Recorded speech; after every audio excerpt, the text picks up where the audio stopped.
All right, welcome back to News Center. Thank you for staying with us. We want to continue with our coverage here on the show, and we want to go to a developing story, and this has to do with NHIF for schools.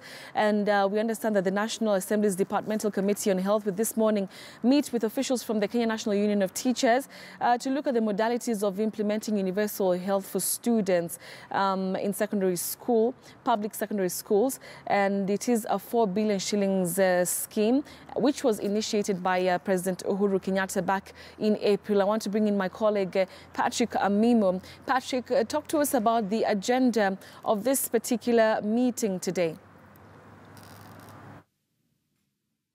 Thank you, Betty. This particular meeting is very critical in that this is the second term where this NHIF universal cover for students in public secondary schools must be implemented. It is a 4 billion shillings comprehensive medical cover where the government will pay capitation for each student of 1,350. We have an estimated 3 million students in our public secondary schools. That's why the cover comes to 4 billion shillings and some 50 million shillings on top.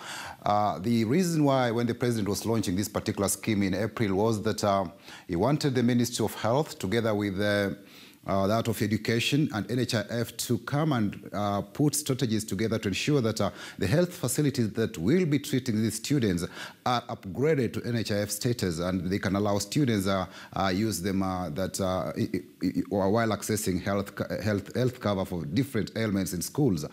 So that's why each student in public secondary school will enjoy this particular cover, and it's hoped that with this particular implementation, parents might also be motivated to join the NHIF scheme. Remember, universal healthcare is one of the dreams that the government wants to put in place. It's been a mirage so far, since a promise that was made way back in 2000. But now there is also a target that by 2022, at least Kenya should be able to achieve universal health care. And that's why they intend to bring almost like 13 million Kenyans to be under the scheme of NHIF. So starting with the public secondary schools, these KNUT will be meeting members of parliament to look at how they can work with schools, secondary schools, to ensure that this particular health cover picks off in a right manner. And also the Ministry of Health officials will be brought on board later to brief the committee on the steps they've taken to ensure that those health facilities that are close to schools are either upgraded to be able to access NHIF cover, and also to ensure that the various ailments that might be affecting students are covered, because mostly in schools they depend on dispensaries and with matrons and nurses who take care of these students when they get ill in school. But now with this particular NHIF cover, it means that these students most of the time who are domiciled in secondary schools will have to access health facilities that are near their schools, given the unique circumstances under which students operate. So we expect health facilities that are near these public secondary schools will be upgraded to NHIF status and allow these students get health care from the facilities. It is a unique scheme, and if it's taken on board, then it will see, probably it might also lead, it might encourage other students to join secondary schools and have these medical cover from NHIF, which has been upgraded and is now covering various ailments, not only in and outpatient, but also they can do some surgical operations. Betty? All right, Patrick, one of the biggest controversies about this particular one, or the questions that have been raised, is that some of these students already have parents who have covers for them because of maybe the places where they are employed. Have they been able to get an agreement with regard to how the two will be integrated?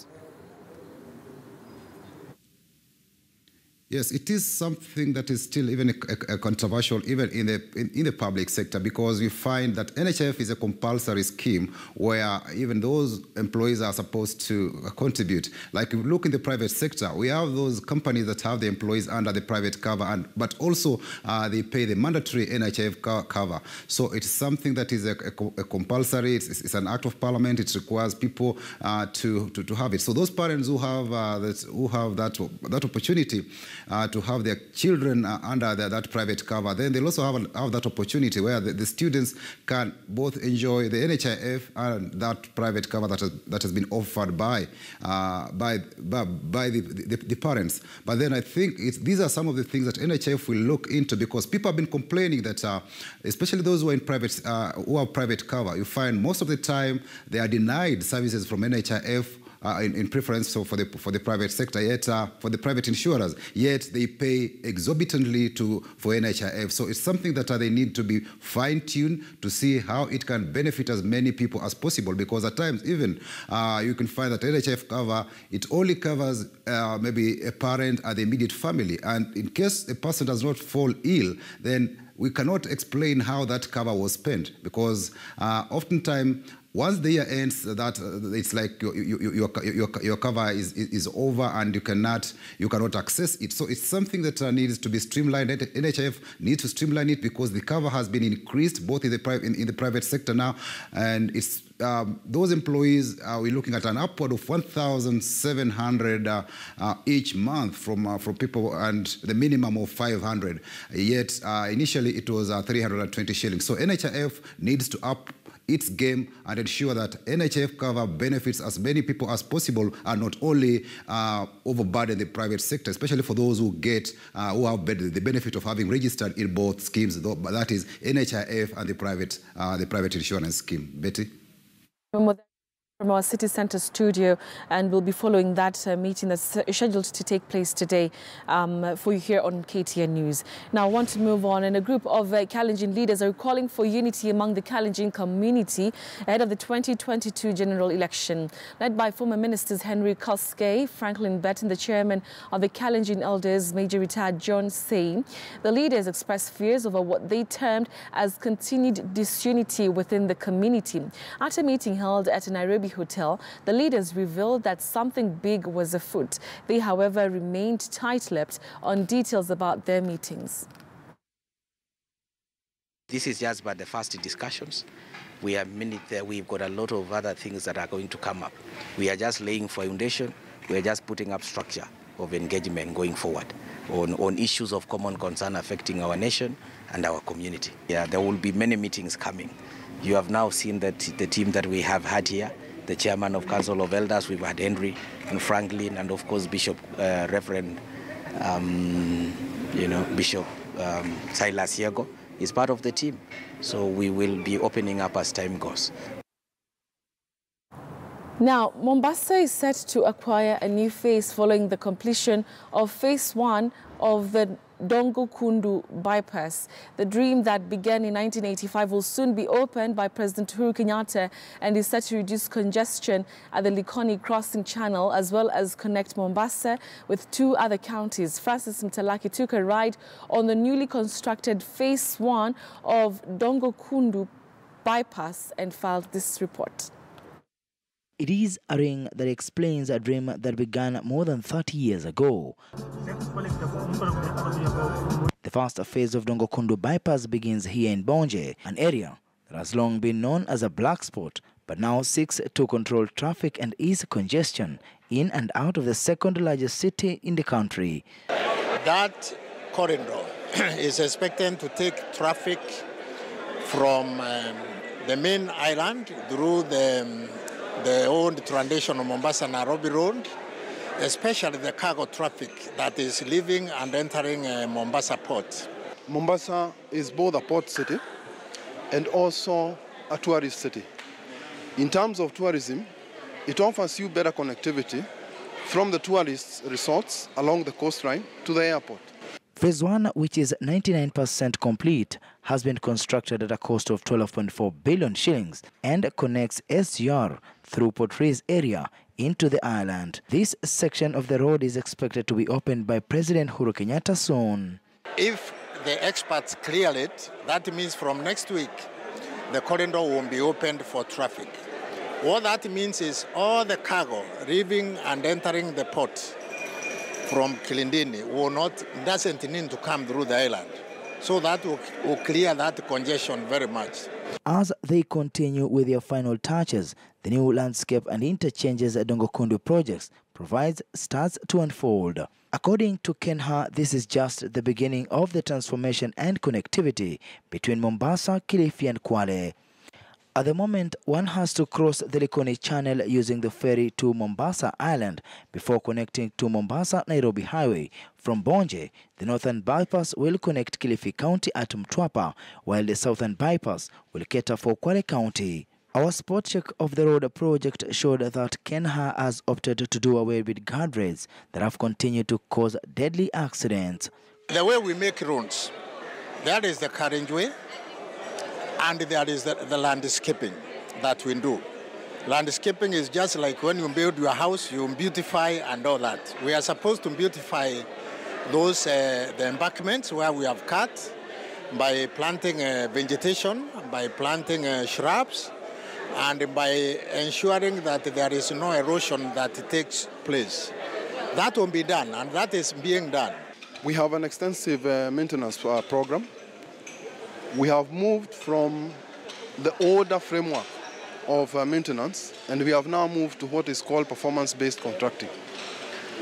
That, as you have noticed, the areas where we have been affected by the recent flooding, you have seen we have been able to react very quickly and restore mobility for the public. This has been working very well for us, and we will continue rolling out on performance-based contracting. Now, the Kenya Dairy Board has today conducted an impromptu raid in Nairobi and its outskirts and arrested milk traders flouting Dairy Industry Act, with most of them arrested for use of unsanitary containers to transport milk, lack of requisite licenses, and in some cases selling adulterated milk. Philip Kitani joined the raid and tells us more. The Kenya Dairy Board has continued with its surveillance and crackdown on traders and transporters of milk for failing to comply with the Dairy Industry Act, which stipulates procedures in which milk should be handled in order to protect the public from consuming contaminated milk. This has been a continuous process taking place across the country. The exercise that you are running today is one of the exercises that we've been running countrywide, basically to try to unearth the evils that are there possibly in the industry, looking at issues relating to the marketing of milk. The crackdown, which took place in Kino, Kabete, Limuru and along Thika Superhighway, so far has seen the arrest of milk hawkers and closure of milk bars and milk ATMs that did not comply with the laid down rules found in the Dairy Industry Act. The milk dispensing outlets, which are not meeting the requirements, are going to be closed. And they will remain closed until they meet the requirements. So far, a total of 800 traders have been arrested and arraigned in court and charged with offences ranging from use of unsanitary equipment, lack of requisite licenses, and in some cases, selling adulterated milk. Fines ranged from 3,000 shillings to 200,000 shillings depending on the offences committed. So basically what we're trying to do is to support the industry by ensuring that the consumers do not get exposed to milk of unsafe quality. The crackdown comes as the dairy sector celebrates the Dairy Month, which takes place in June every year. The key objective of the month is to encourage consumption of dairy products due to its nutritional value, as well as celebrating the contribution the dairy sector has had to the economy. We want people to buy milk from safe to buy safe milk, quality milk. However, Kenya Dairy Board has noted that there has been marked improvement in traders complying with safety and quality standards compared to previous years. This crackdown by the Kenya Dairy Board is meant to protect the public from consuming contaminated milk, while at the same time educating milk vendors on proper ways of transporting and handling milk. Philip Keitang, KTN News.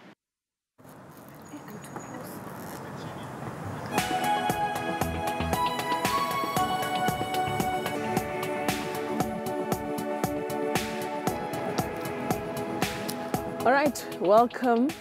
Tandiwe, it's time for what's trending, as you can see rightfully.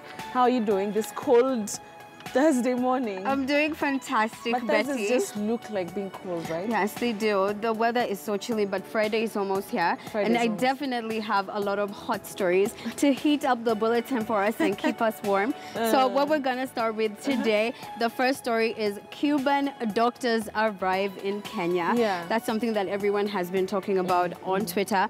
West African football scandal. There is an explosive expose on West African football. I cannot wait for people to see that. And then we're going to go lastly to Kim Kardashian and President Trump. What do these two have in common? What are they doing? So let's start off with Cuban doctors arrive. Hashtag female Cuban doctor says, "Are you married? Male Kenyan patient.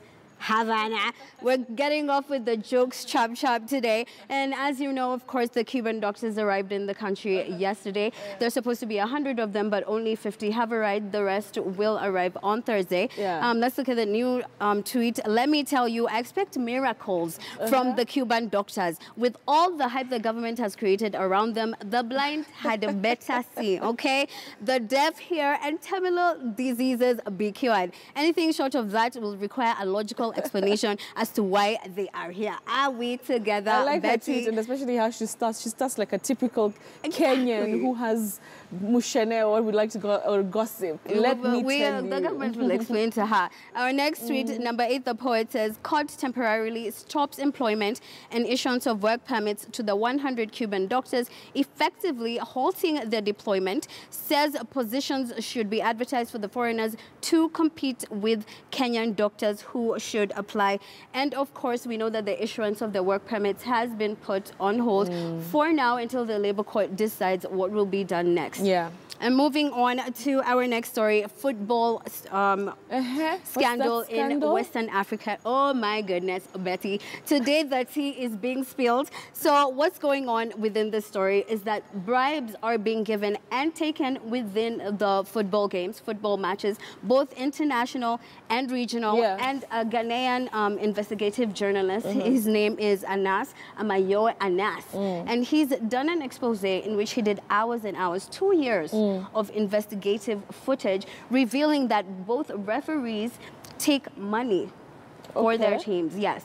And this has been very explosive because Ghanaians really love footage. Really love football. So we're going to take a look at the clip that's going to show us a bit of his character, this investigative journalist. He did a piece last year, no, in 2015, pardon me, exposing judges in Ghana who accept bribes. So let's take a look at it and see how he felt. Let's just look at that.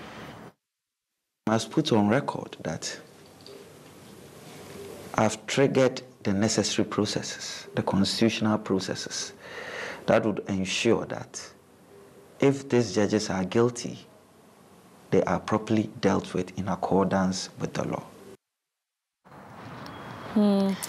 Must watch. Must watch, definitely. And there will be a documentary on this night at 11 p.m. on KTN News. So make sure you watch it to get a bit more detail on what exactly is going on. And this is on the heels of the 2018 World Cup. So this is definitely something that you need to get up to speed on and informed, especially for the football fans. I don't know if you're a football fan, Betty. That's sad. But yes, it is very sad. It's actually very sad. Moving on to our so the documentary is airing tonight on KTN News at 11 p.m. So make sure you tune into that. What do Kim Kardashian and President Trump have in common? They are both taking over the White House. I never expected this to ever happen. But you have to understand that Trump is also kind of like a product of Hollywood. He is the president of the United States, but he has had his fair share, you know, of time on Hollywood. He was on The Apprentice. So basically what happened here, there was an inmate. Her name is Alice Johnson. She was convicted of a non-violent drug crime, and she was sentenced to life in prison without parole. Kim saw the documentary about this lady. She's 63. She's a grandmother. You can only imagine how much of life she's missed, her grandchildren. So Kim saw the documentary on the internet. She posted a tweet saying it's so unfair. And last week she went to the Trump house to lobby for Alice Johnson's release. And it actually just happened. She was released from prison. So it's a yay for Kim Kardashian. And it's a little bit... But yeah, but also at the same time, I remember Trump, you know, just saying that, you know, people were, you know, busting or talking badly about Kim Kardashian for meeting Trump. Yet she was actually going there to the White House to actually lobby for something that's quite important. It's quite important, no matter what you say about Kim Kardashian and how she came across, you know, her fame, her adult, her video, which I will not go into detail of because it's a bit too explicit, but she's actually doing something that matters, regardless of how she's going about it. And we must also take note that Trump has already pardoned Dinesh D'Souza, who was charged with financial fraud in the campaigns. So he's already pardoned that person. And next, he's also considering pardoning lifestyle guru Martha Stewart. Because as we know, she had gone to jail. Martha Stewart, of all people, went to jail for fraud. And so he's considering pardoning her as well. Okay, so he shouldn't then pardon everybody. I know. The guilty ones. There is a line. There is a line. So we're going to take a look at Alice Johnson and what really happened to her. All right.